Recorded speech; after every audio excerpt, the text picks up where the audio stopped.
You are listening to the Toxic Mold Podcast with Steve Worsley, the toxic mold expert and your number one source for mold consulting and mitigation in the USA. Let's dive into a brand new episode. Before we get started on this episode, here's a not-so-short disclaimer. While all attempts have been made to verify the content provided in this podcast, neither the podcaster nor the producers assume any responsibility for errors, omissions, or alternative interpretations of the issues discussed here. All information stated in this podcast is the opinion of Steve Worsley. Steve Worsley is a mold specialist with over 25 years of experience in the construction and mold industry. The Toxic Mold Podcast is for information sharing purposes only. The views expressed are those of the podcaster and his alone. These views should not be taken as expert instruction or commands. While there may be references to medical conditions and symptoms, all podcast episodes are the opinion of Steve Worsley, and any medical questions or concerns shall be addressed with the appropriate licensed medical professional or professionals. As the podcaster refers to different mold types, please be aware that Steve Worsley is not a microbiologist, and questions concerning mold specifics should be answered by the appropriate professional. Steve isn't, nor does he offer any legal advice. For any legal advice, you must speak to a lawyer. The listener is 100% responsible for his or her own actions. You can check out Steve's books on Amazon. Just go to Amazon and search for author Steve Worsley. You can also take Steve's mold education courses, such as Mold 101 and the Mycotoxin Prevention Kit, by going to cnccontractorservices.com. Again, check out his mold education courses at cnccontractorservices.com. Now, let's get to the episode. Hello, you're listening to the Toxic Mold Podcast with myself, Steve Worsley. We have my wife, Cassandra. We're not far from fall. No, and our anniversary just passed. Yeah. So my birthday was July, turned 30. 20. Half a century. For all my listeners that are friends with me on Facebook, thanks for the happy birthday wishes. But yeah, I turned 50 this year. So the big 50. Yeah. Like you always say, we're the youngest we're ever going to be. That's true. Right. This moment. Last week was an interesting conversation about hidden mold. This week, we're going to go in a direction that I think a lot of people don't think about. And it is mold in the garage. Is your attached garage affecting your indoor air quality? Yeah, I would never think about that because most of a garage is what I would call non-cellulose, the concrete, right? Well, you have framed walls, sheetrock Okay, walls. that's true. That's true. But I would think it's just because it is so removed from everything in the house and from moisture in general. But keep this in mind, it's attached. Now, if you have a detached garage, that's different. This episode's not for you. But even attached, I just look at it as something that is, sterile is not the right word, but something that is not as prone to mold as the rest of the house. Right. And that's what we're going to talk about, why you should be paying attention. Okay. Let's just start with this. I know you have notes, so you can cheat a little bit, but beyond mold, what are other concerns in a garage? Definitely mice. Definitely mice. So pests. Yes. VOC? Yes. You also worry. What if your husband's out there painting a new cabinet? Yeah. You got lots of things happening. Also, carbon monoxide because you're warming up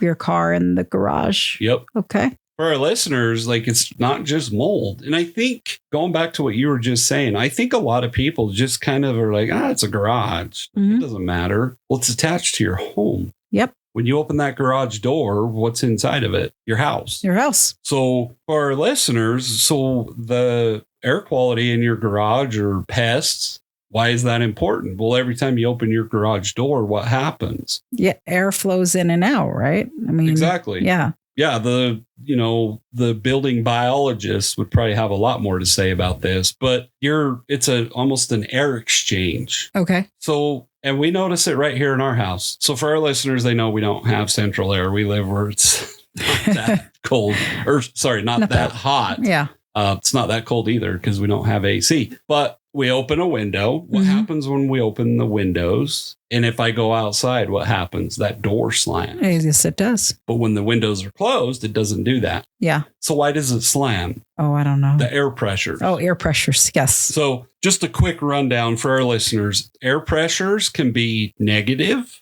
Like when we're inside of a containment, that's negative. We're pulling everything out of that area and dumping it outside. You can have neutral. Neutral is what most people would think is normal in a home, if that makes sense. It's nothing's being done with it. But our listeners will be shocked to hear, for the most part, you don't really have neutral air very often, nor is it going to be that way in every room in the house, right? Right. Then you have positive air. Positive air, think of, we had COVID several years ago. And, you saw these photos of people in these like spacesuits, right? Yes. Well, what's inside of those? Oh, positive air, right? Because it's puffing them up. So it's keeping everything out. Yes. Does that make sense? Yes. And for our listeners are like, when does positive air happen? It's always changing. So going back to the building biology, air pressure or the air pressures in your home change 7 to 10 times in 1 hour. Oh, wow. What changes those pressures? We just talked about it. I mean, opening a door, opening a window, could running the dryer in a laundry room change air pressures? Running the hood, ceiling fans over your stove. Yeah, ceiling fans. No? AC kicking on. Ventilation in a shower, in a bathroom. All sorts of stuff. So lots of things can change air pressure. They're always changing. Is my point. And when we're talking about garages, what do you think happens? Do you think every time you open that garage door, it's always just neutral pressure? No. Could be. Meaning the home is negative pressure. So what happens if the home has negative pressure and you open the garage door? What happens? All the air in the garage gets sucked into the house. Yes. It's like a microburst. Okay. Well, maybe it only does that if your overhead garage door is closed. Does that make sense? That makes sense. The whole point is it's always changing. Okay. So for our listeners, don't just assume what's going on in your garage is not affecting your home. Because air exchange happens both ways, is what you're saying. Like from any area to the other. And it's never the same. Yeah. Like what the air's doing, we just mentioned what changes the air pressures in a home. So of course you're going to sometimes have the same conditions, but for the most part, you're not. Does that make sense? So the conditions are always changing. But then explain this, because most people are probably like me and they think of a garage and they're like, there isn't much in a garage. You might have tools on the walls. You might have maybe one cabinet like thing in there. But mostly a garage is going to have vehicles in it, and vehicles that move in and out of it on a pretty much mostly daily basis. So how in the world would mold get into a garage to cause a problem? Well, there's tons of variables. Okay. So we just talked about where we live. How often does it snow? Well, this last winter wasn't much, No. but normally. I mean, a lot in the winter. So if you just drive into town, and we'll use that scenario. How long does it take to get into town? 15 minutes. Yeah. You're driving on snow, ice, whatever. You do whatever you're doing in town, and then you have another 15 minutes to come back home. Do you think there's any ice or snow built up on your vehicle? Well, of course. And so where do you park your vehicle? In the garage. So you're bringing the moisture. You're bringing the moisture in. It's coming off the tires onto the ground. Yep. It's coming off the top of the vehicle. And if your slab's not poured properly, you don't have proper drainage, where's the water going? Oh, yeah. It's going places it shouldn't. I don't know how it is like back east or in the south. I know a lot of places the air handlers are up in the attic. There's a lot of air handlers I've seen that are in a garage. Okay. And water heaters. Kind of weird to me. Very. But the reason I'm mentioning that, if you have an air handler that's in the garage, I mean, boom, any mold issues in the garage could easily be in your HVAC system. Correct. So okay. To answer your question, and it's interesting because you kind of bring it up, like most people, and that's why I wanted to talk about this. Most people just naturally assume like, oh, it's not a big deal. Yeah, only it's the gift that keeps giving mold is. So this is where not thinking through it and not thinking about it could lead to lots of problems that you don't even know are festering. And even if you add mice droppings and, Or if you have a cat that gets in the garage, cat urine, there's lots of things that could make it problematic. What did you mention to me the other day in Wyoming? There's some sort of disease or something.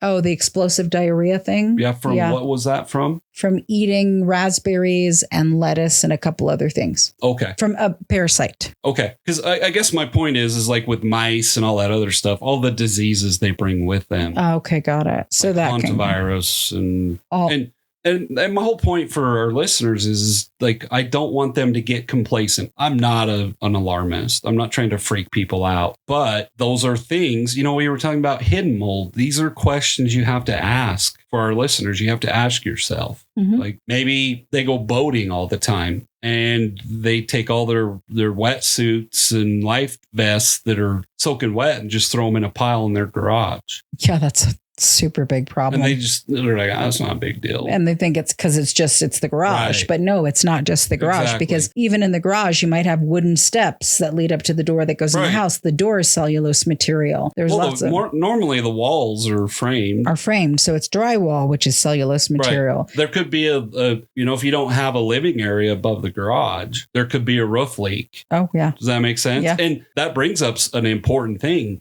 Sometimes, and a lot of times, as far as airspaces, the garage airspace is shared with the home. Mm-hmm. Now, for our professionals that are out there listening, I understand firewall codes and all of that. But my point is it could be a shared airspace. And on top of that, most garages don't have insulation. Aye. Okay, so you got a lot going on in a garage. A lot of variables is my point. So then how do people prevent mold in a garage? Well, and I just kind of mentioned the whole grading thing. Yes. Make sure that you don't have a roof leak. Make sure your husband's not piling a bunch of wet stuff in the corner because he just went fishing.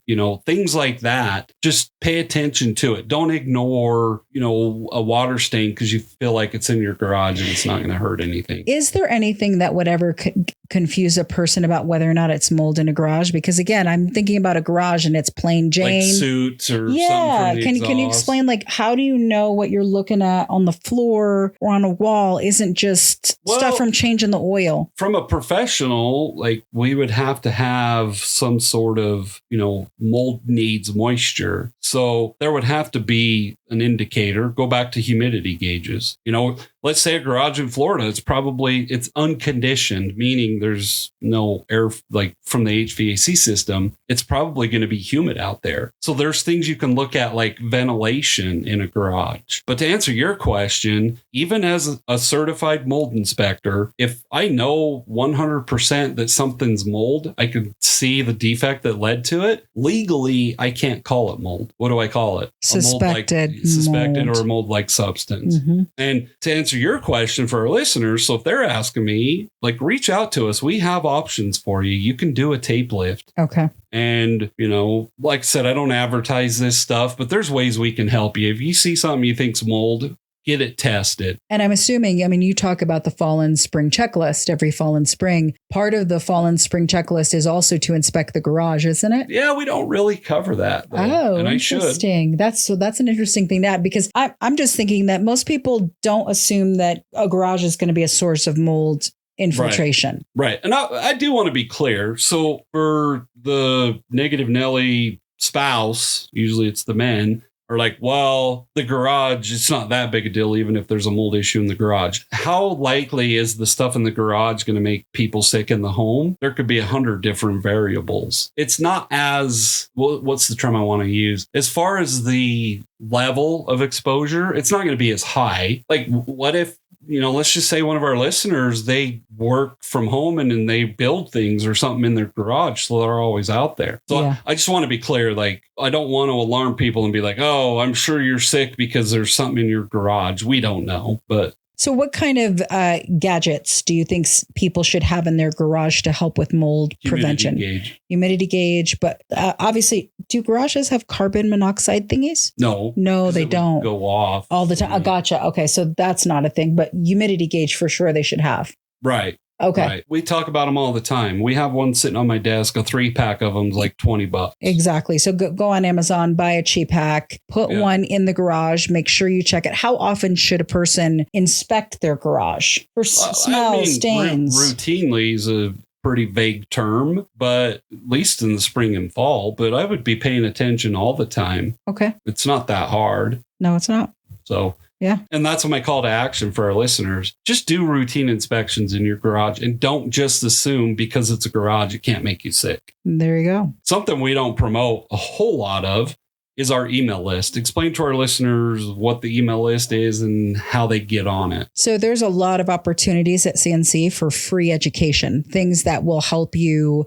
tremendously and save you money. One of those is how to hire a mold pro. You have that checklist. It's really, really good. You can go to cnccontractorservices.com and get how to hire. I don't think you can do it on the web. I think the only thing you can do on the website is the mold investigation checklist. And I can't remember because remember we purposely. Yes, we put them in the books. That's in one of the books. Okay. So let me take that back for a second. There are 2 things you can sign up for. One is the mold fact sheet and one is the mold investigation checklist. But besides that, there are a number of other freebies that if you go to Amazon and you get Steve's books, you're going to also find. Yeah. How to hire a mold pro. Don't we have getting a mold dog, the spring checklist, the fall checklist. So all of those are going to give you things you need that are really going to educate you and save you time and money. Yeah. And so for our listeners, if you want, a certain checklist, just reach out to our team, info@cnccontractorservices.com. We can manually add you to the email list. I don't send out emails like I'm supposed to. As you very well know, I don't do social media at all like I'm supposed to. But for our listeners, that's in exchange for some great information. You're on our email list when we're running deals, if we have a new service we're offering. And then I'm supposed to every 2 weeks send out an email, but I don't. But every email I send out is very informational. And then, of course, you'll get some emails on holidays, but we don't sell your information. You can opt out at any point, but there are plenty of checklists that we have. Well, and I want to piggyback off of that and say there are a lot of episodes of the Toxic Mold podcast. So if you're coming across this episode and this is the first episode you're listening to, don't stop here. Yeah, go back. Like 374. Yeah, this is a series. All of these episodes are serious education in mold that if you are dealing with suspected mold, you want this education. So don't just get the books or the freebies. Listen to all the episodes in this podcast. Yeah, and the podcast is free. Exactly. We do it every week. It is the one thing I try to stay on top of. And it is. It's been really, really consistent. And also, we have low-cost bundles like Mold 101 and the Mycotoxin Prevention Kit. And I guess what I'm saying at the end of the day is there is so much education for you here that will save you so much time and money. Right. Don't miss out. Yep. So like my wife said, you can just go to the website, Mold Investigation Checklist. You do have to, just to be clear with our listeners, you have to, per U.S. laws, right? You have to approve the yes, thing you have to confirm. Weber. Yes, that you want to receive this information from Steve. Perfect. All right. We appreciate all of you. Have a great week. Thank you for listening to this episode. If mold in your home has you up at night, wondering if your house is making you sick, it is time for a plan. With a mold consult, in other words, the mold environment assessment and evaluation plan from CNC Contractor Services, you will get a 90-minute strategy call with Steve Worsley, who will review your home environment, answer your toughest questions, and create personalized mold recommendations and next steps just for you. Don't let mold concerns take over. Take control. Visit cnccontractorservices.com to schedule your mold consult today so you can breathe easier in your home tomorrow.